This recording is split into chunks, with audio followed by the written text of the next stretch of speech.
10ನೇ ತರಗತಿ ಪ್ರಥಮ ಭಾಷೆ ಕನ್ನಡ ರಾಜ್ಯ ಮಟ್ಟದ ಪೂರ್ವ ಸಿದ್ಧತಾ ಪರೀಕ್ಷೆ 2 ಜನವರಿ 27, 2026 ಮಾದರಿ ಪ್ರಶ್ನೆ ಪತ್ರಿಕೆ ಮತ್ತು ಉತ್ತರಗಳು.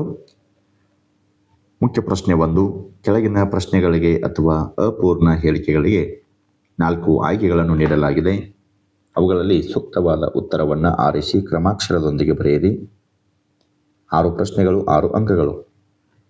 ಪಾರಿಭಾಷಿಕ ಪದಗಳನ್ನು ಬಳಸುವಾಗ, ಅನ್ಯ ಭಾಷೆಯ ಪದಗಳನ್ನು ಬಳಸುವಾಗ, ಪ್ರಮುಖ ಪದಗಳನ್ನು ಸೂಚಿಸುವಾಗ ಈ ಚಿಹ್ನೆಯನ್ನು ಬಳಸಲಾಗುವುದು. ಸರಿಯಾದ ಉತ್ತರ ಆಪ್ಷನ್ ಸಿ, ವಾಕ್ಯವೇಷ್ಟನ ಚಿಹ್ನೆ, ಸಿಂಗಲ್ ಇನ್ವರ್ಟೆಡ್ ಕಾಮಾ. ದೇವರು ನಮ್ಮ ತಪ್ಪುಗಳನ್ನು ಕ್ಷಮಿಸಿಯಾನು. ಈ ವಾಕ್ಯದಲ್ಲಿರುವ ಕ್ರಿಯಾರೂಪ. ಸರಿಯಾದ ಉತ್ತರ ಆಪ್ಷನ್ ಡಿ, ಸಂಭವನಾರ್ಥಕ. ಊರ್ವಿಯೋಳ್ ಪದದಲ್ಲಿರುವ ವಿಭಕ್ತಿ. ಸರಿಯಾದ ಉತ್ತರ ಆಪ್ಷನ್ ಡಿ, ಸಪ್ತಮಿ. ಕೆಳಗಿನ ಪದಗಳಲ್ಲಿನ ರೂಢನಾಮ ಪದ. ಸರಿಯಾದ ಉತ್ತರ ಆಪ್ಷನ್ ಸಿ, ನದಿ.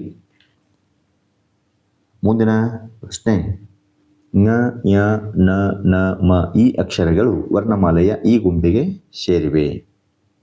ಸರಿಯಾದ ಉತ್ತರ ಆಪ್ಷನ್ ಸಿ, ಅನುನಾಸಿಕಗಳು. ಮೂಗಿನ ಸಹಾಯದಿಂದ ಉಚ್ಚರಿಸಲ್ಪಡ್ತಕ್ಕಂಥ ಅಕ್ಷರಗಳು.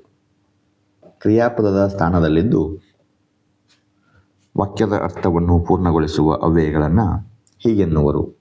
ಸರಿಯಾದ ಉತ್ತರ ಆಪ್ಷನ್ ಎ, ಕ್ರಿಯಾರ್ಥಕ ಅವ್ಯಯ. ಮುಂದಿನ ಮುಖ್ಯ ಪ್ರಶ್ನೆ, ಮೊದಲೆರಡು ಪದಗಳಿಗಿರುವ ಸಂಬಂಧದಂತೆ ಮೂರನೆಯ ಪದಕ್ಕೆ ಸರಿಹೊಂದುವ ಸಂಬಂಧಿ ಪದವನ್ನು ಬರೆಯಿರಿ. 4 ಪ್ರಶ್ನೆಗಳು, 4 ಅಂಕಗಳು.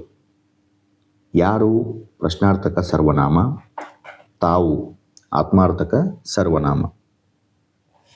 ಸಾಕ್ಷಿ ಮಾಡಿ ಕ್ರಿಯಾ ಸಮಾಸ. ಅಂತಕಾತ್ಮಜ ಇದು ಬಹುರ್ವಿಹಿ ಸಮಾಸ.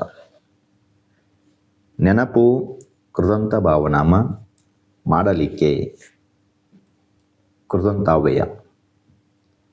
ವಿದ್ಯಾಧರ ಬಿಜ್ಜೋದರ, ವೈಶಾಖ ಬೇಸಗೆ ತತ್ಸಮ ತದ್ಭವ. ಮುಂದಿನ ಮುಖ್ಯ ಪ್ರಶ್ನೆ, ಕೆಳಗಿನ ಪ್ರತಿಯೊಂದು ಪ್ರಶ್ನೆಗಳಿಗೆ ಒಂದೊಂದು ವಾಕ್ಯದಲ್ಲಿ ಉತ್ತರವನ್ನು ಬರೆಯಿರಿ. ಇದಕ್ಕೆ 7 ಪ್ರಶ್ನೆಗಳು, 7 ಅಂಕಗಳು. ಕನ್ನಡಕ್ಕೆ ಪರ್ಷಿಯನ್ ಶಬ್ದಗಳು ಯಾವಾಗ ಬಂದವು? ಕನ್ನಡಕ್ಕೆ ಪರ್ಷಿಯನ್ ಶಬ್ದಗಳು ಮಹಮ್ಮದೀಯರ ಆಳ್ವಿಕೆಯ ಅವಧಿಯಲ್ಲಿ ಬಂದವು. ಶಾನುಭೋಗರು ತಮ್ಮ ಹಳ್ಳಿಯನ್ನು ತಲುಪಬೇಕಾದರೆ ಯಾವ ಕಣಿವೆಯನ್ನು ದಾಟಿ ಹೋಗಬೇಕಿತ್ತು? ಶಾನುಭೋಗರು ತಮ್ಮ ಹಳ್ಳಿಯನ್ನು ತಲುಪಬೇಕಾದರೆ ಮದಲಿಂಗನ ಕಣಿವೆಯನ್ನು ದಾಟಿ ಹೋಗಬೇಕಾಗಿತ್ತು. ವೆಸ್ಟ್ ಮಿನಿಸ್ಟರ್ ಅಬೆ ಯಾರ ಸ್ಮಾರಕವಾಗಿದೆ? ವೆಸ್ಟ್ ಮಿನಿಸ್ಟರ್ ಅಬೆ ಸತ್ತು ಹೋಗಿರುವ ಸಾರ್ವಭೌಮರ ಕವಿಪುಂಗವರ ಸ್ಮಾರಕವಾಗಿದೆ. ಪಂಡಿತರಾದ ಅಗ್ನಿಭೂತಿ ವಾಯುಭೂತಿಯರಿಗೆ ದೊರೆತ ಪದವಿ ಯಾವುದು? ಪಂಡಿತರಾದ ಅಗ್ನಿಭೂತಿ ವಾಯುಭೂತಿಯರಿಗೆ ಮಂತ್ರಿ ಪದವಿ ದೊರೆಯಿತು. ಹಲಗಲಿ ಗ್ರಾಮ ಎಲ್ಲಿದೆ? ಮುಧೋಳ ಸಂಸ್ಥಾನದಲ್ಲಿದ್ದು ಇಂದಿನ ಬಾಗಲಕೋಟೆ ಜಿಲ್ಲೆಗೆ ಸೇರಿದೆ. ಪರಶುರಾಮನು ದ್ರೋಣನಿಗೆ ಕೊಟ್ಟ ಪ್ರಧಾನ ಅಸ್ತ್ರಗಳು? ವಾರುಣ, ವಾಯವ್ಯ, ಆಗ್ನೇಯ, ಐಂದ್ರಾದಿ ಪ್ರಧಾನ ಅಸ್ತ್ರಗಳನ್ನು ಕೊಟ್ಟನು. ವಸಂತಮುಖ ತೋರಲಿಲ್ಲ ಕವನದಲ್ಲಿ ಕೋಗಿಲೆಗಳು ಹೇಗೆ ಹಾಡುತ್ತಿದ್ದವು? ವಸಂತಮುಖ ತೋರಲಿಲ್ಲ ಕವನದಲ್ಲಿ ಕೋಗಿಲೆಗಳು ಮನತುಂಬಿ ಹಾಡುತ್ತಿದ್ದವು. ಮುಂದಿನ ಮುಖ್ಯ ಪ್ರಶ್ನೆ, 3 ಅಥವಾ 4 ವಾಕ್ಯಗಳಲ್ಲಿ ಉತ್ತರವನ್ನು ಬರೆಯಿರಿ. ಇದಕ್ಕೆ ಅಂಕಗಳು 20. 10 ಪ್ರಶ್ನೆಗಳು, 20 ಅಂಕಗಳು. ಗದ್ಯ ಭಾಗದಿಂದ 4, ಪದ್ಯ ಭಾಗದಿಂದ 2, ಪೂರಕದಿಂದ 4, ಒಟ್ಟು 10 ಪ್ರಶ್ನೆಗಳು. ಲಿಪಿಯ ಮೂಲಕ ಜ್ಞಾನ ಭಂಡಾರ ಯಾವ ರೀತಿ ಭದ್ರವಾಯಿತು? ಹೈದರಾಬಾದ್ ನಗರಕ್ಕೆ ವಿಶ್ವೇಶ್ವರಯ್ಯನವರ ಕೊಡುಗೆ ಏನು? ವೆಸ್ಟ್ ಮಿನಿಸ್ಟರ್ ಅಬೆಯಲ್ಲಿನ ಸಿಂಹಾಸನದ ಮೇಲಿರುವ ಕಲ್ಲುಪಾಟಿಯ ವಿಶೇಷತೆಯನ್ನು ತಿಳಿಸಿ. ಸೂರ್ಯಮಿತ್ರನು ಅಗ್ನಿಭೂತಿ ವಾಯುಭೂತಿಯರಿಗೆ ವಿದ್ಯಾಭ್ಯಾಸದ ನಂತರ ಮಾವನೆಂದು ಹೇಳಲು ಕಾರಣವೇನು? ಹಕ್ಕಿಯ ಹಾರಾಟವನ್ನು ಆಕಾಶಕ್ಕೆ ಹೇಗೆ ಹೋಲಿಸಿದ್ದಾರೆ? ಲಾವಣಿಗಳನ್ನು ಏಕೆ ವೀರಗೀತೆಗಳು ಎನ್ನಲಾಗಿದೆ? ರಕ್ತಸಿಕ್ತವಾದ ಮಣ್ಣನ್ನು ಭಗತ್ ಸಿಂಗ್ ಹೇಗೆ ಜೋಪಾನ ಮಾಡಿದನು? ಅನ್ ಟು ದಿಸ್ ಲಾಸ್ಟ್ ಕೃತಿ ಗಾಂಧೀಜಿಯವರ ಮೇಲೆ ಯಾವ ಪರಿಣಾಮ ಬೀರಿತು? ಜ್ಞಾನಿ ಅಜ್ಞಾನಿಗಳ ಸಂಘದ ಬಗೆಗಿನ ಅಕ್ಕ ಮಹಾದೇವಿಯ ಅಭಿಪ್ರಾಯವೇನು? ಮೂರ್ಖರ ಪ್ರಕೃತಿ ಹೇಗಿರುತ್ತದೆ? ಕೆಳಗಿನ ಕವಿಗಳ ಸಾಹಿತಿಗಳ ಜನ್ಮಸ್ಥಳ, ಕಾಲ, ಕೃತಿ, ಬಿರುದು ಅಥವಾ ಪ್ರಶಸ್ತಿಗಳನ್ನು ಕುರಿತು ವಾಕ್ಯ ರೂಪದಲ್ಲಿ ಬರೆಯಿರಿ.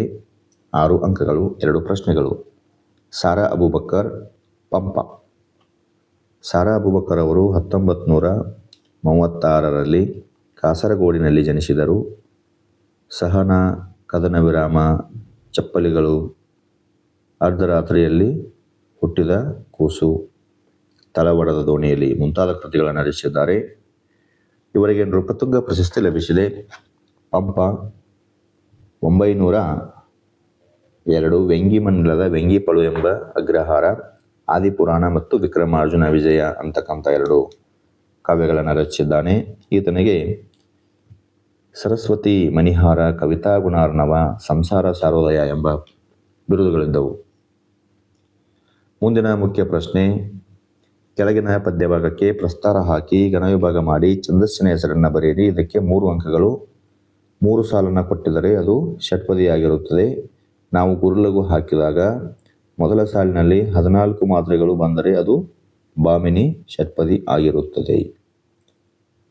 ಭಾಮಿನಿ ಷಟ್ಪದಿ ಇದ್ದರೆ 3 ಮಾತ್ರೆಯ ಗಣ, 4 ಮಾತ್ರೆಯ ಗಣ, 3 ಮಾತ್ರೆಯ ಗಣ, 4 ಮಾತ್ರೆಯ ಗಣ, ಈ ರೀತಿ ಗಣ ವಿನ್ಯಾಸ ಮಾಡಬೇಕು. 1ನೇ ಸಾಲಿನಲ್ಲಿ 20 ಮಾತ್ರೆಗಳು ಬಂದರೆ ವಾರ್ಧಕ ಷಟ್ಪದಿಯಾಗಿರುತ್ತದೆ. 5 ಮಾತ್ರೆಯ ಗಣಗಳನ್ನು ಮಾಡಬೇಕು. ಕೆಳಗಿನ ವಾಕ್ಯದಲ್ಲಿರುವ ಅಲಂಕಾರವನ್ನು ಹೆಸರಿಸಿ, ಲಕ್ಷಣ ಬರೆದು ಸಮನ್ವಯಗೊಳಿಸಿ. ಮಾತು ಬಲ್ಲವನಿಗೆ ಜಗಳವಿಲ್ಲ, ಊಟ ಬಲ್ಲವನಿಗೆ ರೋಗವಿಲ್ಲ, ಈ ರೀತಿ ಗಾದೆ ಮಾತು ಬಂದರೆ ಇದು ದೃಷ್ಟಾಂತ ಅಲಂಕಾರ ಆಗಿರುತ್ತದೆ. ದೃಷ್ಟಾಂತ ಅಲಂಕಾರ ಅಂತ ಬರೆದ್ರೆ ನಿಮಗೆ 1 ಅಂಕ ಸಿಗುತ್ತೆ. ಮುಂದಿನ ಮುಖ್ಯ ಪ್ರಶ್ನೆ. ಕೆಳಗಿನ ಗಾದೆಗಳಲ್ಲಿ ಯಾವುದಾದರೂ ಒಂದನ್ನು ಗಾದೆಯ ಮಹತ್ವದೊಂದಿಗೆ ವಿಸ್ತರಿಸಿ ಬರೆಯಿರಿ. 3 ಅಂಕ. ಗಾದೆಯ ಮಹತ್ವ ಬರೆದರೆ 1 ಅಂಕ. ಗಾದೆಯ ವಿಸ್ತರಣೆಗೆ 2 ಅಂಕ, ಒಟ್ಟು 3 ಅಂಕ. ತಾಳಿದವನು ಬಾಳಿಯಾನು ಅಥವಾ ಕುಂಬಾರನಿಗೆ ವರುಷ, ದೊನ್ನೆಗೆ ನಿಮಿಷ. ಕೆಳಗಿನ ಹೇಳಿಕೆಗಳಿಗೆ ಸಂದರ್ಭ ಮತ್ತು ಸ್ವಾರಸ್ಯಗಳನ್ನು ಬರೆಯಿರಿ. 6 ಪ್ರಶ್ನೆಗಳು, 18 ಅಂಕಗಳು. 3 ಪ್ರಶ್ನೆಗಳು ಗದ್ಯ ಭಾಗದಿಂದ, ಇನ್ನು 3 ಪ್ರಶ್ನೆಗಳು ಪದ್ಯ ಭಾಗದಿಂದ ಕೇಳಲಾಗುತ್ತೆ. ಹುಲಿ ಈಗ ಎಷ್ಟು ಹಸಿದಿರಬೇಕು? ವ್ಯಾಕರಣಗೀತೆ ಪಾಠದಿಂದ ಆರಿಸಿಕೊಳ್ಳಲಾಗಿದೆ. ಶಿಕ್ಷಣಕ್ಕಾಗಿ ಶಿಕ್ಷಣವಿರಬೇಕು. ಭಾಗ್ಯಶಿಲ್ಪಿಗಳು ಪಾಠದಿಂದ ಆರಿಸಿಕೊಳ್ಳಲಾಗಿದೆ. ಈ ಸಮಷ್ಟಿ ಮನಸ್ಸಲ್ಲಿ ಎಲ್ಲರೂ ಇರುತ್ತಾರೆ. ಈ ವಾಕ್ಯವನ್ನು ಎದೆಗೆ ಬಿದ್ದ ಅಕ್ಷರ ಎಂಬ ಪಾಠದಿಂದ ಆರಿಸಿಕೊಳ್ಳಲಾಗಿದೆ. ಮಂಗಳ ಲೋಕದ ಅಂಗಳ ಕೇರಿ ಹಕ್ಕಿ ಹಾರುತ್ತಿದೆ ನೋಡಿದಿರಾ? ಪಾಂಡವರೊಳಿರಿದು ಚಲಮನೆ ಮೆರೆವೆಂ. ಚಲಮನೆ ಮೆರೆವೆಂ ಪಾಠದಿಂದ ಪದ್ಯದಿಂದ ತೆಗೆದುಕೊಳ್ಳಲಾಗಿದೆ. ಹಸುರತ್ತಲ್ ಹಸುರಿತ್ತಲ್ ಹಸುರೆತ್ತಲ್ ಕುವೆಂಪು ಅವರು ಬರೆದ ಹಸುರು ಎಂಬ ಪದ್ಯ ಪಾಠದಿಂದ ಆಯ್ದುಕೊಳ್ಳಲಾಗಿದೆ. ಮುಂದಿನ ಪ್ರಶ್ನೆ. ಕೆಳಗಿನ ಪದ್ಯ ಭಾಗವನ್ನು ಪೂರ್ಣಗೊಳಿಸಿ. ಇದಕ್ಕೆ 4 ಅಂಕಗಳು. ಕಲುಷಿತವಾದಿ ನದಿ ಜಲಗಳಿಗೆ ಮುಂಗಾರಿನ ಮಳೆಯಾಗೋಣ. ಮುಂದಿನ ಮುಖ್ಯ ಪ್ರಶ್ನೆ. ಸಾರಾಂಶ.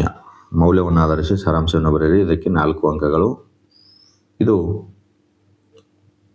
ಕೌರವೇಂದ್ರನ ಕೊಂದೆ ನೀನು ಪದ್ಯದಿಂದ ಈ ಪ್ಯಾರ ಬಂದಿದೆ. ನೀಲನಕ್ಷೆ ಇರುವುದರಿಂದ ಈ ಸರ್ತಿ ಸಂಕಲ್ಪಗೀತೆ, ಕೌರವೇಂದ್ರ ಕೊಂದೆ ನೀನು, ವೀರಲವ ಈ 3 ಪದ್ಯಗಳಿಂದ ಕಂಠಪಾಠ ಪದ್ಯವನ್ನಾದರೂ ಕೇಳಬಹುದು, ಸಾರಾಂಶವನ್ನಾದರೂ ಕೇಳಬಹುದು, 8-10 ವಾಕ್ಯದ ಪ್ರಶ್ನೆಯನ್ನಾದರೂ ಕೇಳಬಹುದು. ಮುಂದಿನ ಮುಖ್ಯ ಪ್ರಶ್ನೆ. 8 ಅಥವಾ 10 ವಾಕ್ಯಗಳಲ್ಲಿ ಉತ್ತರವನ್ನು ಬರೆಯಿರಿ. ಇದಕ್ಕೆ 2 ಪ್ರಶ್ನೆಗಳು, 8 ಅಂಕಗಳು. 1 ಪ್ರಶ್ನೆ ಗದ್ಯ ಭಾಗದಿಂದ, ಮತ್ತೊಂದು ಪ್ರಶ್ನೆ ಪದ್ಯ ಭಾಗದಿಂದ, ಇನ್ನೊಂದು ಪ್ರಶ್ನೆ ಪದ್ಯ ಭಾಗದಿಂದ. ಗದ್ಯ ಭಾಗದಿಂದ ಶಬರಿ ಪಾಠದಿಂದ ಮಾತ್ರ ಈ ಪ್ರಶ್ನೆಯನ್ನು ಕೇಳಲಾಗುತ್ತೆ. ಯಾಕಂದರೆ 8 ಗದ್ಯ ಪಾಠಗಳಲ್ಲಿ ಶಬರಿ ಪಾಠಕ್ಕೆ 4 ಅಂಕ ನಿಗದಿಯಾಗಿದೆ. ಹಾಗಾಗಿ ಶಬರಿ ಪಾಠವನ್ನು ಬಿಟ್ಟು ಬೇರೆ ಯಾವುದೇ ಪದ್ಯದಿಂದ 8-10 ವಾಕ್ಯದ ಪ್ರಶ್ನೆಯನ್ನು ಕೇಳೋದಿಲ್ಲ. ಶಬರಿ ಪಾಠದಿಂದ ಮಾತ್ರ ಕೇಳಲಾಗುತ್ತೆ. ಆಮೇಲೆ ಶಬರಿ ಪಾಠದಿಂದ 1 ಅಂಕದ್ದು, 2 ಅಂಕದ್ದು, 3 ಅಂಕದ್ದು ಕವಿ ಪರಿಚಯ ಏನು ಕೇಳಲ್ಲ. ಬರೀ 8 ವಾಕ್ಯದ ಪ್ರಶ್ನೆಯನ್ನು ಮಾತ್ರ ಕೇಳುತ್ತಾರೆ. ಶಬರಿಯ ಚಿಂತೆ ಹಿಂಗೆ ಹೋದ ಸಂದರ್ಭದ ಸ್ವಾರಸ್ಯವನ್ನು ವಿವರಿಸಿ. ನಂಬಿಕೆಟ್ಟವರಿಲ್ಲ ಎಂಬ ಮಾತು ಶಬರಿಯ ಪಾಲಿಗೆ ಹೇಗೆ ನಿಜವಾಗಿದೆ? ರಾಮನ ಯಜ್ಞಾಶ್ವವು ವಾಲ್ಮೀಕಿಯ ಆಶ್ರಮಕ್ಕೆ ಬಂದ ಸಂದರ್ಭ ಹಾಗೂ ಯಜ್ಞಾಶ್ವವನ್ನು ಕಟ್ಟಲು ಕಾರಣವಾದ ಅಂಶವೇನು? ಅಥವಾ ಲವನಲ್ಲಿದ್ದ ಕ್ಷಾತ್ರಗುಣ ವೀರಲವ ಪದ್ಯದಲ್ಲಿ ವ್ಯಕ್ತಗೊಂಡಿರುವುದನ್ನು ನಿಮ್ಮ ಮಾತುಗಳಲ್ಲಿ ಬರೆಯಿರಿ. ಮುಂದಿನ ಪ್ರಶ್ನೆ, ಗದ್ಯ ಭಾಗವನ್ನು ಮನಸ್ಸಿನಲ್ಲಿ ಓದಿ ಕೊಟ್ಟಿರುವ ಪ್ರಶ್ನೆಗಳಿಗೆ ಉತ್ತರವನ್ನು ಬರೆಯಿರಿ. ಇದಕ್ಕೆ 4 ಅಂಕಗಳು, 2 ಪ್ರಶ್ನೆಗಳು ಇರುತ್ತವೆ. ಪ್ಯಾರಾಗ್ರಾಫವನ್ನು ಓದಿಕೊಂಡು ಕೊಟ್ಟಿರತಕ್ಕಂತಹ ಈ 2 ಪ್ರಶ್ನೆಗಳಿಗೆ ಉತ್ತರವನ್ನು ಬರಿಬೇಕು. ಮುಂದಿನ ಮುಖ್ಯ ಪ್ರಶ್ನೆ, ಪತ್ರ ಲೇಖನ. ಕೊಟ್ಟಿರುವ ಮಾಹಿತಿಯನ್ನು ಆಧರಿಸಿ ಪತ್ರವನ್ನು ಬರೆಯಿರಿ. 5 ಅಂಕಗಳು. ಪ್ರಶ್ನೆ ಸಂಖ್ಯೆ 44, ನಿಮ್ಮನ್ನು ತುಮಕೂರು ಜಿಲ್ಲೆ ಮಧುಗಿರಿ ಸರ್ಕಾರಿ ಪ್ರೌಢಶಾಲೆಯ ಚಿನ್ಮಯ್ ಎಂದು ಭಾವಿಸಿಕೊಂಡು ಶಾಲಾ ಗ್ರಂಥಾಲಯಕ್ಕೆ ಪುಸ್ತಕಗಳನ್ನು ಕಳುಹಿಸಿಕೊಡುವಂತೆ ಬೆಂಗಳೂರಿನ ವಿಜ್ಞಾನ ಪರಿಷತ್ತಿನ ಅಧ್ಯಕ್ಷರಿಗೊಂದು ಮನವಿ ಪತ್ರವನ್ನು ಬರೆಯಿರಿ. ಅಥವಾ ನಿಮ್ಮನ್ನು ಮೈಸೂರಿನ GSS ಪ್ರೌಢಶಾಲೆಯ ವಿದ್ಯಾರ್ಥಿ ನಯನಶ್ರೀ ಎಂದು ಭಾವಿಸಿಕೊಂಡು ನಾಗಮಂಗಲದಲ್ಲಿರುವ ಗೆಳೆಯ ಶ್ಯಾಮ್ಗೆ ನಿಮ್ಮ ಶಾಲೆಯಲ್ಲಿ ಆಚರಿಸಿದ ಮತದಾರರ ದಿನದ ಕುರಿತು ಪತ್ರವನ್ನು ಬರೆಯಿರಿ. ಒಂದು ವ್ಯಾವಹಾರಿಕ ಪತ್ರ ಇರುತ್ತೆ, ಇನ್ನೊಂದು ಖಾಸಗಿ ಪತ್ರ ಇರುತ್ತೆ. ಈ 2ರಲ್ಲಿ ನೀವು ಯಾವುದನ್ನು ಬೇಕಾದರೂ ಬರೀಬಹುದು. ಮುಂದಿನ ಮುಖ್ಯ ಪ್ರಶ್ನೆ, ಕೆಳಗಿನ ಯಾವುದಾದರೂ ಒಂದು ವಿಷಯಕ್ಕೆ 15 ವಾಕ್ಯಗಳಿಗೆ ಕಡಿಮೆ ಇಲ್ಲದಂತೆ ಪ್ರಬಂಧವನ್ನು ಬರೆಯಿರಿ. ಇದಕ್ಕೆ 5 ಅಂಕಗಳು. ಶಾಲಾ ಸಾಂಸ್ಕೃತಿಕ ಕಾರ್ಯ ಚಟುವಟಿಕೆಗಳು ಅಥವಾ ರಾಷ್ಟ್ರೀಯ ಹಬ್ಬಗಳ ಮಹತ್ವ. ಪ್ರಬಂಧವನ್ನು ಪೀಠಿಕೆ, ವಿಷಯ ನಿರೂಪಣೆ, ಆಮೇಲೆ ಉಪಸಂಹಾರ, ಈ ರೀತಿ ಹಂತಗಳಲ್ಲಿ ಬರೆದರೆ ನಿಮಗೆ 5 ಅಂಕಗಳು ಸಿಗುತ್ತವೆ. ಆತ್ಮೀಯ ವಿದ್ಯಾರ್ಥಿಗಳೇ, ಈ ವಿಡಿಯೋವನ್ನು ನಿಮ್ಮ ಸ್ನೇಹಿತರಿಗೂ ಸಹಿತ ಶೇರ್ ಮಾಡಿ, ನಮ್ಮ ಚಾನಲ್ಗೆ ಸಪೋರ್ಟ್ ಮಾಡಿ. ಧನ್ಯವಾದಗಳು.